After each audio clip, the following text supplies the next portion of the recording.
Good morning. Bonjour à tous. Est-ce que vous avez aimé la petite vidéo?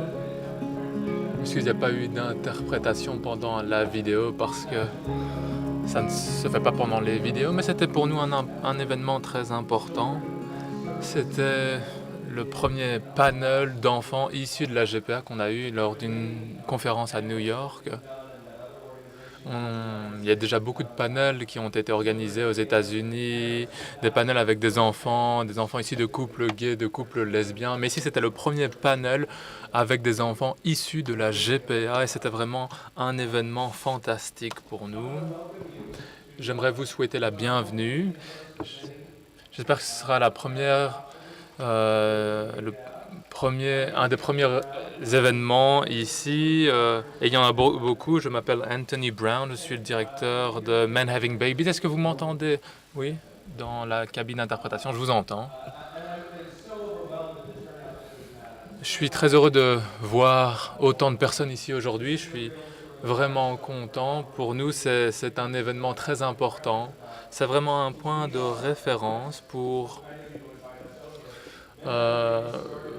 notre combat. Et Men Having Babies a commencé au centre gay et lesbien à New York. On n'était vraiment pas beaucoup au début. On voulait simplement avoir plus d'informations sur la GPA, etc. On a eu des réunions et on a invité des personnes qui pouvaient répondre à nos questions. On a invité des médecins, on a invité des avocats, on a invité des représentants de cliniques, de fécondité, etc. pour répondre à nos questions. Et le mouvement a pris de l'ampleur. Aux États-Unis, on a eu 5 conférences annuelles avec des gros formats comme cette conférence-ci. On a à New York, Chicago, San Francisco, Tel Aviv et maintenant à Bruxelles. Donc,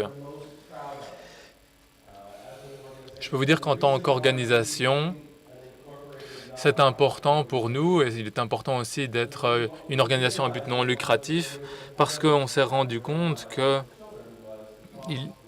le coût de la GPA est l'obstacle principal. C'est pourquoi on a le GEPAD, le programme d'assistance pour l'homoparentalité. J'en parlerai un peu plus dans le programme, mais je voulais partager avec vous le fait que au cours des 2 ans d'existence de notre programme GEPAD, on a offert 2 millions de dollars en termes de subventions pour différents services pour des couples et des individus aussi, des personnes célibataires. On veut vraiment donner la possibilité aux couples gays d'avoir des enfants.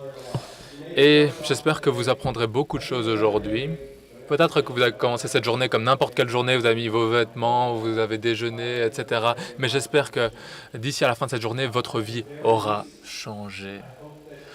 Au moins, j'espère que toutes les questions que vous pouvez avoir sur l'homoparentalité biologique auront des réponses, mais mon espoir, c'est que vous pourrez rencontrer les personnes qui vous aideront à fonder votre famille, que vous les rencontrerez ici.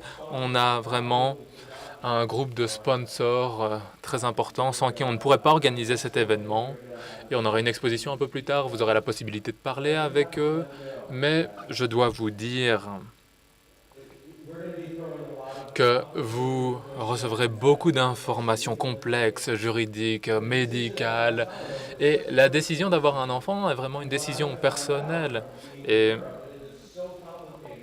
j'ai appris qu'en Europe, les choses étaient compliquées. Il y avait beaucoup de différences en fonction de d'où vous vivez. Et il y a plusieurs concepts liés à la GPA ici. C'est vraiment beaucoup d'informations. Et à un moment pendant la journée, vous aurez l'impression que votre tête va exploser. Vous aurez envie de vous enfouir en courant. Je vous demande de continuer d'écouter les informations. Ici, vous pourrez rencontrer des personnes qui pourront vraiment vous aider à répondre aux questions que vous pouvez avoir. Je vous demande donc de rester pendant toute la journée, tout le programme. On a vraiment de très belles présentations pour vous. Beaucoup de personnes parleront. Avant d'entrer dans l'ordre du jour, j'aimerais remercier plusieurs personnes. George Sylvester, que vous avez peut-être rencontré. Il était à la réception. Avec Ron, on est 3 représentants de Men Having Babies de New York.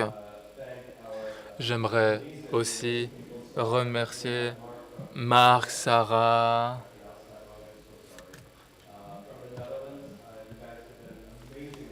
des Pays-Bas. L'association des Pays-Bas nous a beaucoup aidés. Gay Surrogacy UK nous ont aidés aussi. Didier Desenhaus, Baptiste, Heinemann nous ont beaucoup aidés aussi. Mais je tiens également à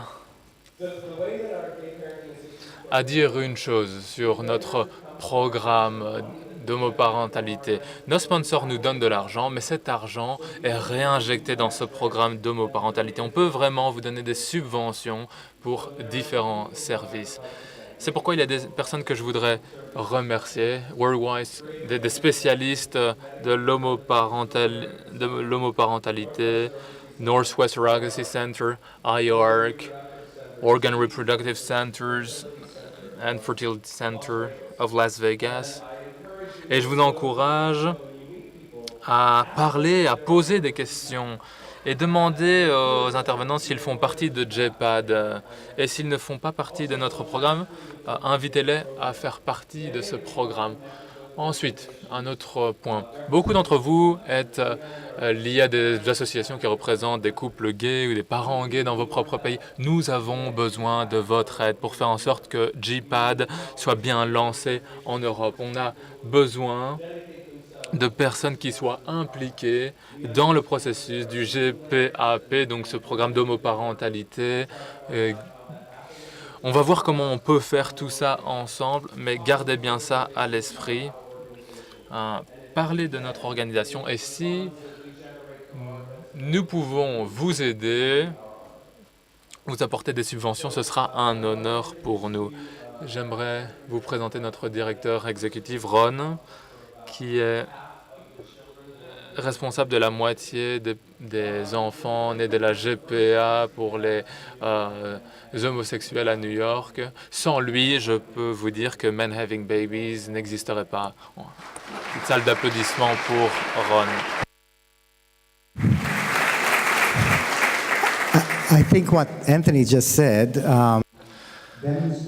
ce qu'Anthony a dit explique la différence entre la parentalité gay et la parentalité hétérosexuelle. Si il disait que j'étais responsable de la moitié des enfants à New York, ça aurait des implications complètement différentes, bien sûr. Mais c'est pourquoi nous sommes ici aujourd'hui. On sait que les couples gays savent s'amuser, mais pour les enfants, c'est pas toujours aussi simple. Avoir des enfants n'est pas simple. Parfois, ça peut être une expérience très amusante, mais souvent, en tant que couple gay, c'est très difficile de devenir parent. Je ne parle pas des lesbiennes ici, parce qu'avoir un enfant, pour des lesbiennes, c'est plus facile que pour des couples gays, d'hommes gays. Lorsque mon enfant a eu 2 ou 3 ans, je me suis dit, c'est pas normal que tellement de personnes ne puissent pas avoir d'enfants. Et je peux vous dire qu'il est bien plus difficile d'avoir des enfants en Europe qu'aux États-Unis pour les couples gays. Jusqu'à hier soir, j'entendais des personnes m'ont écrit des emails me disant, c'était notamment une personne en Suisse qui me disait laissez-moi venir à la dernière minute, est-ce que je peux venir à la conférence parce que vraiment il y a beaucoup de personnes qui veulent devenir parents, beaucoup de couples gays. Et on doit faire des programmes. On a eu un symposium l'année dernière à l'hôtel Hilton. Peut-être que certains d'entre vous étaient présents. On a essayé de comprendre le contexte. On a essayé de comprendre pourquoi c'était si difficile en Europe. Je ne dois pas tout vous expliquer. J'imagine que vous savez beaucoup de choses déjà. Mais il y a des manifestants qui pensent à l'extérieur que ce que l'on fait ici n'est pas correct. Et je pense que c'est eux qui ont tort. On va faire de notre mieux aujourd'hui pour vous aider pour faire ce qui est juste pour vous. Plus tard, on aura une présentation, plusieurs présentations en fait personnelles sur des expériences de GPA aux États-Unis. Et en fait, pour la première fois, on va aussi avoir une section dans notre présentation sur l'adoption. Parce que notre rôle, c'est de vous expliquer les options parentales. Et aux États-Unis, il y a beaucoup d'associations qui se concentrent sur l'adoption. Ça, c'est un peu différent de notre association. Mais depuis qu'il y a une nouvelle option, nouvelles options en termes d'adoption, on a voulu vraiment inclure ça dans notre présentation aujourd'hui. Et on voudrait faire en sorte que ça fasse partie de notre programme d'assistance. Il y aura donc des subventions pour des personnes qui choisiraient d'adopter des enfants des États-Unis. Ils pourront aussi postuler à des aides du GPAP. Malheureusement, les coûts liés à l'adoption sont presque aussi élevés, parfois même la moitié des coûts de la GPA, mais c'est quand même élevé. Ça représente aussi donc des coûts. On veut vous expliquer aujourd'hui différentes options de parentalité. On va vous parler de la planification de votre aventure, de votre projet de GPA. On va ensuite parler d'expériences personnelles après la pause café et ensuite on vous parlera de la planification de votre GPA, choisir les bons prestataires, comment bien planifier ça, etc.